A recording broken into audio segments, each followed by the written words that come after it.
ওয়ালাইকুম। আশা করি সবাই ভালো আছেন। তো আজকে আমরা শিখব হলো ক্লাস 9-10 এর পরিসংখ্যান অধ্যায়ের মানে এসএসসি গণিত অধ্যায় 17 পরিসংখ্যান অধ্যায়ের একটা গুরুত্বপূর্ণ টপিক নিয়ে আজকে আমরা আলোচনা করব এবং সেটা সংক্ষিপ্ত পদ্ধতিতে গড় নির্ণয় পদ্ধতি। এটা খুব সহজে করার চেষ্টা করব আজকে আমরা। আমি আগেই একটা অঙ্ক এখানে উঠিয়ে রেখেছি। তো এই অঙ্কটা থেকেই আমরা এই প্রশ্নটা সমাধান করার চেষ্টা করব। দেখেন এই অঙ্কটায় শ্রেণীবৃত্তি দেওয়া আছে 31 থেকে 40, 41 থেকে 50, 51 থেকে 60, 61 থেকে 70, 71 থেকে 80 এবং গণসংখ্যাটাও দেওয়া আছে 8, 20, 25, 15, 10। এটা এরকম দেওয়া থাকবে, ঠিক আছে? তো সেক্ষেত্রে আমরা এরকম প্রশ্নটা দেওয়া থাকবে, ওইখান থেকে আমরা এগুলা বের করতে পারবো এবং আজকে আমরা দেখি সংক্ষিপ্ত পদ্ধতি কীভাবে গড় বের করা যায়। সেক্ষেত্রে আমাদের 5টা কলামের কথা মনে রাখতে হবে। প্রথমে শ্রেণীবৃত্তি, শ্রেণী মধ্যমান, গণসংখ্যা যেটাকে এ পাই দ্বারা প্রকাশ করা হয়, শ্রেণী মধ্যমানকে এক্স আই দ্বারা প্রকাশ করা হয়, ধাপ বিচ্যুতি এটা বের করার সূত্র আছে। সূত্র ছাড়া শর্টকাট পদ্ধতিতে কীভাবে আমরা করব সেটা আজকে আমি আপনাদেরকে দেখাবো। সেটা হলো ইউআই এবং এখানে হলো এ পাই ইন্টু ইউআই, এখানে কিছু নাই মানে গুণ অবস্থায় আছে এটা। তার মানে এই যে এ পাই গণসংখ্যাটাকে ধাপ বিচ্যুতির সাথে গুণ করব। যাই হোক, প্রথমে আমরা কি করব, এখানে যে শ্রেণীবৃত্তির লাইনটা আছে 31 থেকে 40, 41 থেকে 50, 51 থেকে 60, 61 থেকে 70, 71 থেকে 80, এটা একদম হুবহু শ্রেণীবৃত্তির ঘরে আমরা কপি করব, নিচে নিচে বসাই দিব। ওকে, এরপর শ্রেণী মধ্যমানটা খুব ইজিলি আমরা বের করতে পারবো। সেটা হচ্ছে এই দেখেন এখানে যে সর্বনিম্ন সংখ্যাটা আছে এবং সর্বোচ্চ সংখ্যাটা আছে, এই দুইটা যোগ দিয়ে 2 দিয়ে ভাগ দিলে পরে 35.5 চলে আসবে। কীভাবে দেখেন, 31-এর সাথে 40 যোগ করলে আসে 71, 71-এর 2 দিয়ে ভাগ দিলে 35.5। ঠিক তেমনি পরেরগুলো 41-এর সাথে 50 যোগ করবেন, তাহলে আসবে 91, 91-এর 2 দিয়ে ভাগ দিলে আসে 45.5। এরকম 2 দিয়ে যোগ করে 2 দিয়ে ভাগ, যোগ করে 2 দিয়ে ভাগ, যোগ করে 2 দিয়ে ভাগ দিলে এগুলো চলে আসবে। আর গণসংখ্যাটা দেওয়া আছে দেখেন 8, 20, 25, 15, 10, সেই অনুযায়ী আমরা বসাইছি 8, 20, 25, 15, 10। আর ধাপ বিচ্যুতিটা কীভাবে সংক্ষিপ্ত পদ্ধতিতে বের করব সেটা আমি একটু সুন্দর করে বুঝাই দিচ্ছি। গণসংখ্যা আগে দেখবেন যে গণসংখ্যা সব থেকে বড় কোনটা। দেখেন এই লাইনটা গণসংখ্যা কিন্তু সব থেকে বড় হলো 25। তার মানে 25 বরাবর আমরা শূন্য লিখবো, একটা মনে রাখবেন, বারবার মনে রাখবেন।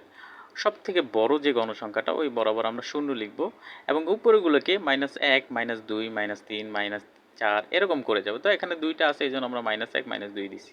ঠিক তেমনি নিচেও -1, মাইনাস থাকবে না, নিচেরগুলো হবে প্লাসে 1, 2। তো উপরে যেহেতু এগুলো কিছু নাই মানে এটা প্লাসে আছে, তার মানে প্লাস চিহ্ন দেওয়ার দরকার নাই, ঠিক আছে? তো আমরা এটা সহজে বুঝতে পারছি আশা করি।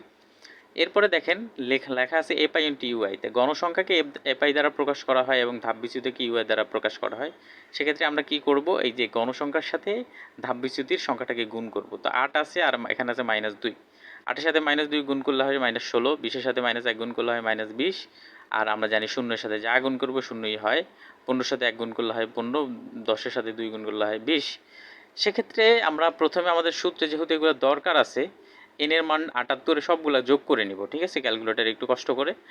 আর এইখানে সামেশন এ পাই ইন্টু ইউআই, সামেশন মানে হলো যোগফল।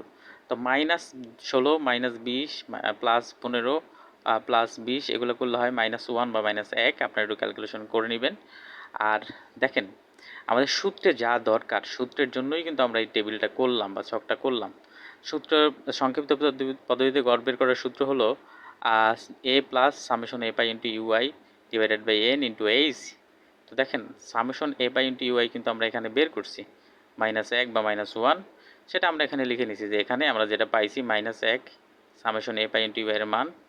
আর এর মানটা আমরা কই পাবো এটাও সুন্দর করে শিখে নেন আপনারা। গণসংখ্যা যেটা বড় সেইটা বরাবর শ্রেণী মধ্যমানটাই হলো আমাদের এর মান। তো আমরা একটু বড় হাতের এ দিয়েছি, আপনি ছোট হাতের এ দিবেন বোঝার সুবিধার্থে, 55.5। আর এন এর মানটা তো আমরা এখান থেকে পেয়েছি, সেটা হলো 78। আর এইচ এর মানটা হলো ব্যবধান, এই 31 থেকে 40, 41 থেকে 50 ব্যবধানটা কিন্তু 10 করে, একটু খেয়াল করবেন। তো এরপরে আমরা কি করলাম, এই মানগুলো সব আমরা পাইছি, এখন সূত্রটা বসাইলাম। সূত্রটা বসে এর মান 55.5, এরপর এ পাই সামেশন এ পাই ইন্টু ইউ এর মান হচ্ছে -1 বসাইলাম, এন এর মান 78 বসাইলাম, ইন্টু এইচ এর মান হচ্ছে 10 বসাইলাম। এরপর ক্যালকুলেশন করলাম সুন্দর করে। আগে আপনারা চিন্তা করবেন ভাগের কাজ অলওয়েজ আগে করবেন, কিন্তু আগে ভাগ, তারপর গুণ, তারপরে হলো প্লাস। তো আমরা ভাগ করলাম, ভাগ করে এটার সাথে গুণ দিছি, একসাথে করে ফেলছি, এটা -1 ভাগ 8 কারেন্ট চলে গেছে, সরি, দুঃখ প্রকাশ করতেছি। ইন্টু 10 করলে পরে যেটা আসে, এটার সাথে এই যে মাইনাসে প্লাসে মাইনাস হয়ে গেছে এখানে। এরপরে আমরা এটার সাথে এটা মাইনাস করে দিছি, পরে 55.5 থেকে 0.1282 মাইনাস করার পরে আসে আমাদের উত্তর 55.37। সুতরাং আশা করি সবাই ভালো করে বুঝতে পারছেন। আজকে এই পর্যন্তই। কারেন্ট চলে গেছে। সবার কাছে একটাই প্রত্যাশা থাকবে, সবাই একটু সাপোর্ট করবেন বেশি বেশি করে আমাকে, যাতে করে আমি একটু উৎসাহ পাই, এবং লাইক, কমেন্ট, সাবস্ক্রাইব করে দিবেন, এবং আগামীতে কোন অধ্যায় নিয়ে আলোচনা করব সেটা একটু বলবেন এবং উৎসাহ দিবেন, যাতে করে আগামীতে আরও ভালো ভালো ভিডিও আপনাদের জন্য উপহার দিতে পারি। ধন্যবাদ সবাইকে। আজকের মতো এই পর্যন্তই। আল্লাহ হাফেজ। আসসালামু আলাইকুম।